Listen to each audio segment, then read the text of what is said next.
हरि विष्णु की जय, माता लक्ष्मी की जय। नमस्कार, आप सभी का मेरे चैनल में हार्दिक अभिनंदन है, स्वागत है। आइए सुनते हैं कामदा एकादशी व्रत की कथा। धर्मराज युधिष्ठिर कहने लगे कि हे भगवान, मैं आपको कोटि कोटि नमस्कार करता हूँ। अब आप कृपया करके चैत्र शुक्ल एकादशी का महात्म कहिए। श्री कृष्ण कहने लगे कि हे धर्मराज, यही प्रश्न एक समय राजा दिलीप ने गुरु वशिष्ठ जी से किया था और जो समाधान उन्होंने किया वो सब मैं तुमसे कहता हूँ। प्राचीन काल में भोगीपुर नामक एक नगर था। वहाँ पर अनेक ऐश्वर्यों से युक्त पुंडरीक नाम का एक राजा राज्य करता था। भोगीपुर नगर में अनेक अप्सरा, किन्नर तथा गंधर्व वास करते थे। उनमें से एक जगह ललिता और ललित नाम के दो स्त्री पुरुष अत्यंत वैभवशाली घर में निवास करते थे। उन दोनों में अत्यंत स्नेह था, यहाँ तक कि अलग अलग हो जाने पर दोनों व्याकुल हो जाते। एक समय पुंडरीक की सभा में अन्य गंधर्वों सहित ललित भी गान कर रहा था। गाते गाते उसको अपनी प्रिय ललिता का ध्यान आ गया और उसका स्वर भंग होने के कारण गाने का स्वरूप बिगड़ गया। ललित के मन में भाव जानकर करकोट नामक नाग ने पद भंग होने का कारण राजा से कह दिया। तब पुंडरीक ने क्रोधपूर्वक कहा कि तू मेरे सामने गाता हुआ अपने स्त्री का स्मरण कर रहा है, अतः तू कच्चा मांस और मनुष्यों को खाने वाला राक्षस बनकर अपने किए कर्म का फल भोगा। पुंडरीक के श्राप से ललित उसी क्षण महाकाय विशाल राक्षस हो गया।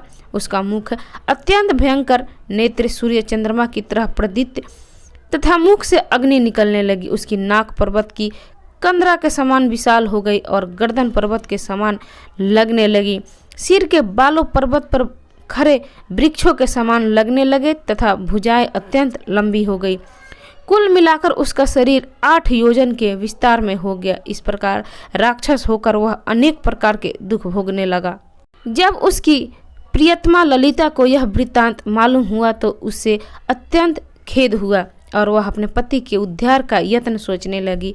वह राक्षस अनेक प्रकार के घोर दुख सहता हुआ घने वनों में रहने लगा।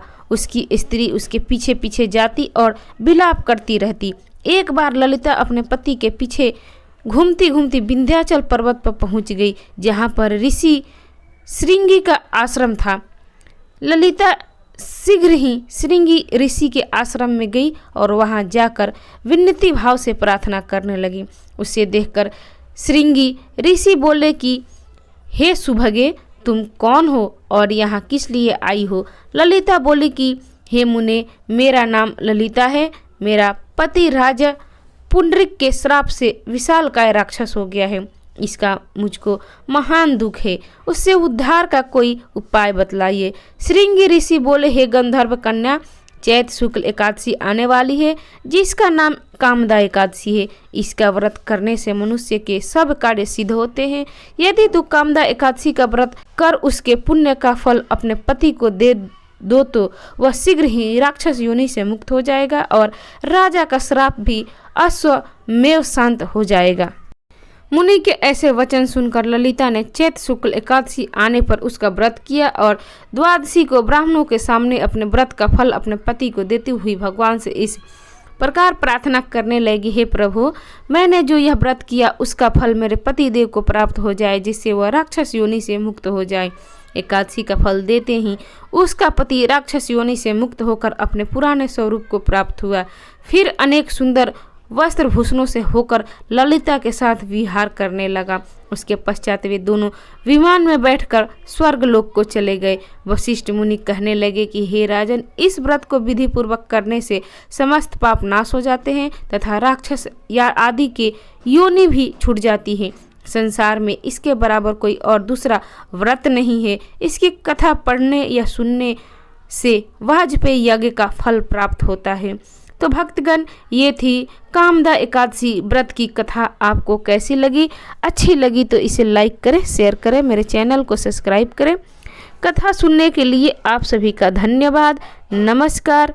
हरि विष्णु की जय, माता लक्ष्मी की जय।